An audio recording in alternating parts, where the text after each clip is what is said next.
Escondidos nas sombras das profundezas da Terra, podemos encontrar mundos cheios de mistério, onde o desconhecido e o fascínio humano se entrelaçam. Número 1. O mistério das girafas de Dabus. Oculto na vastidão do deserto de Teneré, no Níger, está um impressionante petroglifo gravado na superfície de uma rocha de arenito. As girafas de Dabus foram esculpidas em tamanho real, representando com precisão esses animais majestosos, e são consideradas os maiores petroglifos de animais do mundo. Essas imagens gravadas conectam-se a um passado distante, servindo como um elo com a história do Saara. Acredita-se que essa arte rupestre tenha sido concluída há aproximadamente 7.000 anos, durante o período Neolítico, na parte ocidental das montanhas Air, cerca de 110 quilômetros ao norte de Agadez. Naquela época, a região era bem diferente do atual cenário árido. O local era uma savana repleta de vida selvagem, e as imensas gravuras dessas girafas são testemunhas silenciosas dessa transformação.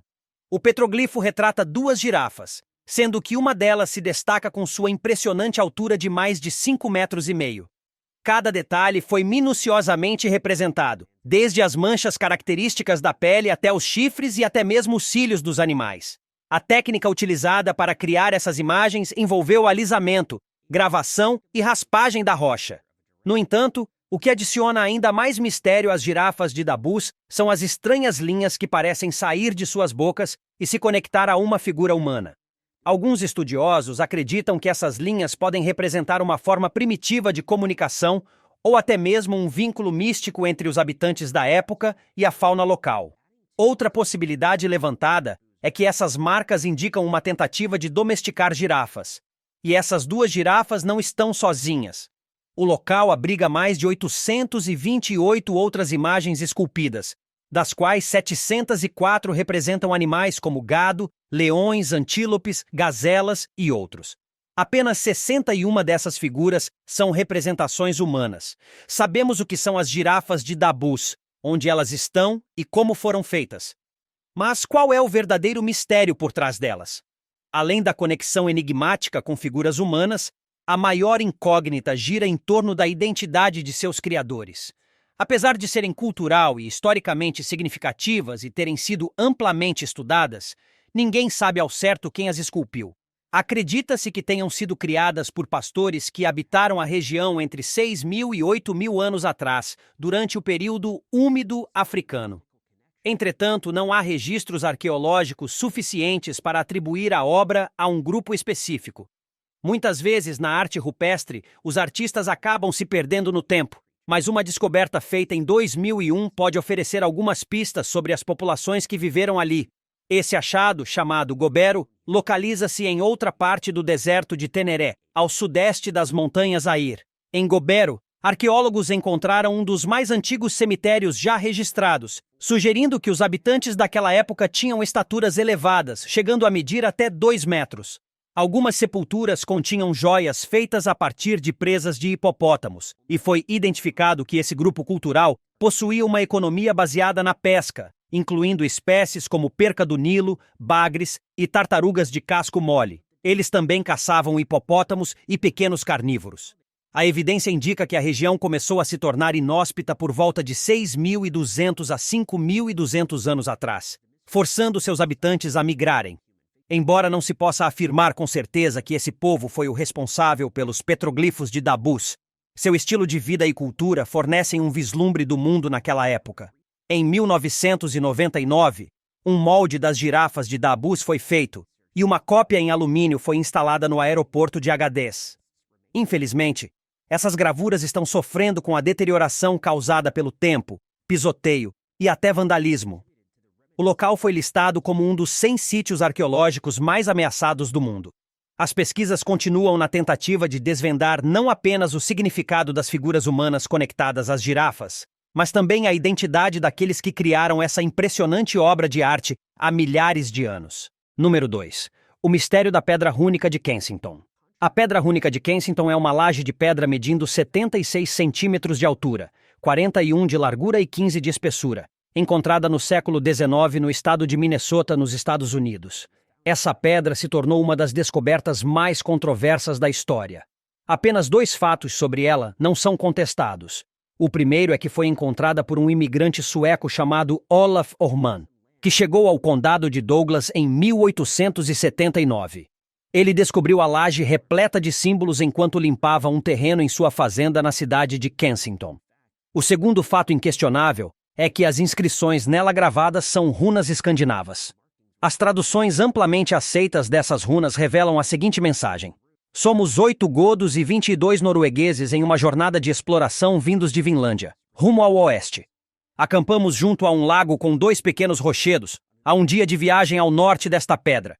Quando retornamos ao acampamento, encontramos 10 de nossos homens mortos, cobertos por manchas de sangue.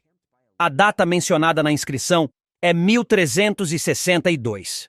Se essa gravação for autêntica, significa que navegadores nórdicos chegaram ao continente norte-americano cerca de 130 anos antes de Cristóvão Colombo aportar nas Índias Ocidentais. Isso reescreveria completamente a história da exploração da América. Além disso, a viagem mencionada teria exigido uma jornada de aproximadamente 4.000 quilômetros de Newfoundland até Kensington. Essa descoberta gerou um acalorado debate e dividiu especialistas entre aqueles que acreditam na autenticidade da pedra e aqueles que a consideram uma farsa. A história que a laje conta despertou o interesse de historiadores e entusiastas em todo o mundo. Assim que veio a público, começaram as disputas sobre sua veracidade. Especialistas de ambos os lados apresentaram argumentos e pesquisas em jornais e livros, e a laje foi submetida a minuciosas análises geológicas e linguísticas. Até mesmo o histórico de Olaf Orman foi investigado em busca de indícios de fraude. Os defensores da autenticidade da pedra apontam algumas evidências intrigantes. Primeiramente, sabe-se que os vikings realmente chegaram à América do Norte, como comprovado pelas ruínas de um assentamento em Lance ou Meadows, no Canadá, datado do ano 1000. Mas será que eles poderiam ter viajado milhares de quilômetros mais para o interior do continente? Alguns especialistas afirmam que sim. Ferramentas que parecem ter sido feitas pelos nórdicos foram encontradas ao longo de uma faixa de 1.200 quilômetros entre Saskatchewan, no Canadá, e Minnesota. Outro argumento a favor da autenticidade da Pedra de Kensington é a ausência de provas de que ela tenha sido falsificada. Olaf Orman era um fazendeiro sem educação formal e aparentemente não possuía o conhecimento geológico e linguístico necessário para tal feito. Além disso, ele nunca tentou lucrar com a descoberta. Não vendeu a pedra e nem buscou fama, o que levanta a questão: se fosse uma fraude, qual teria sido o propósito? Por outro lado, os céticos apontam para diversas inconsistências. O estado de conservação da pedra é um dos principais argumentos contra sua autenticidade. Apesar de supostamente ter ficado enterrada por mais de 500 anos, a laje está em excelente condição, com as inscrições ainda bastante nítidas. Em 2016, o geólogo Harold Edwards declarou que as runas parecem tão bem preservadas quanto no dia em que foram esculpidas.